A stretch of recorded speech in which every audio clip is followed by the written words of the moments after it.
je souhaitais revenir sur effectivement un point qui fait quand même assez consensus parmi nous, même si des voix un peu discordantes s'élèvent, sur le manque de logement social. Et qu'effectivement, 28%, c'est à la fois beaucoup et à la fois très peu. Je tenais quand même à pointer le fait qu'à La Plaine, on a besoin de logements sociaux, mais pas uniquement parce que c'est un quartier riche.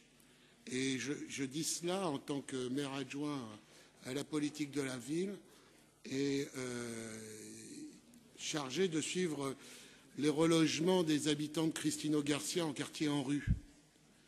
Et je peux vous dire que ce ne sont pas des habitants riches. Sur le territoire communautaire, on a 15 000 demandeurs, ou quelque chose comme ça aujourd'hui. Et certes, la construction de logements sociaux est insuffisante pour y répondre.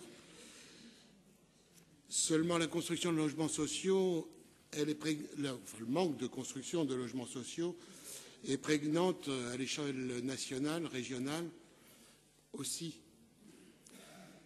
Et au niveau communautaire, je pense que c'est une des raisons pour lesquelles il faut absolument que nous nous inscrivions contre la possibilité de vendre du logement social public. Aujourd'hui, nous manquons de logement social, tout le monde a l'air de le dire. Que serait la situation demain si on vendait ce logement social? De même, sur le surloyer, d'après les chiffres de Plaine Commune, ça représenterait 5% des ménages, soit à peu près 2000 logements, ce qui prouve bien qu'on est loin des 15 000 logements demandés aujourd'hui par les habitants du territoire. Aussi, il nous faut réaffirmer clairement, fortement, que l'État doit appliquer la loi SRU. Elle doit appliquer les pénalités aux villes qui ne construisent pas de logement social aujourd'hui.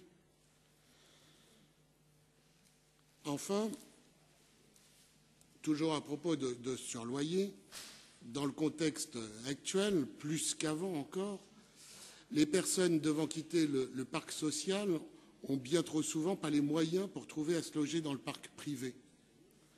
Certainement pas dans les mêmes conditions en termes de surface, de nombre de pièces, de qualité de l'environnement. Et finalement, ça serait la loi du payer plus pour ne pas avoir plus. Pas de meilleures conditions de logement, pas de meilleures conditions d'environnement.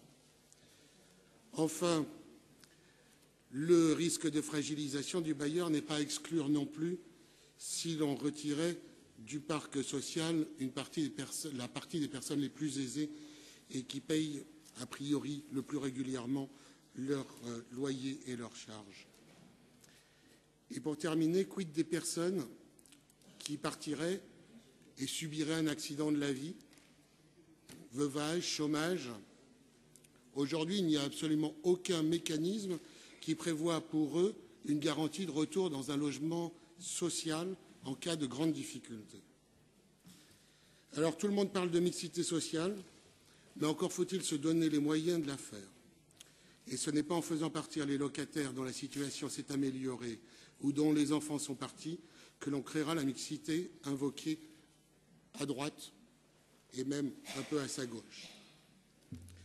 Un autre moyen pour cette mixité, de notre point de vue, c'est l'habitat, développer le logement social et l'habitat alternatif et de qualité en ville, en développant les nouveaux habitats collectifs, comme celui d'autopromotion que nous mettons en œuvre sur la Porte de Paris notamment. C'est la raison pour laquelle, en raison des points évoqués, la question de la mixité, de la solidarité vis-à-vis des plus pauvres, vis-à-vis des personnes en situation de handicap et tous les points qui sont développés dans le rapport nous semblent absolument indispensables à rajouter au PLH de Plaine Commune.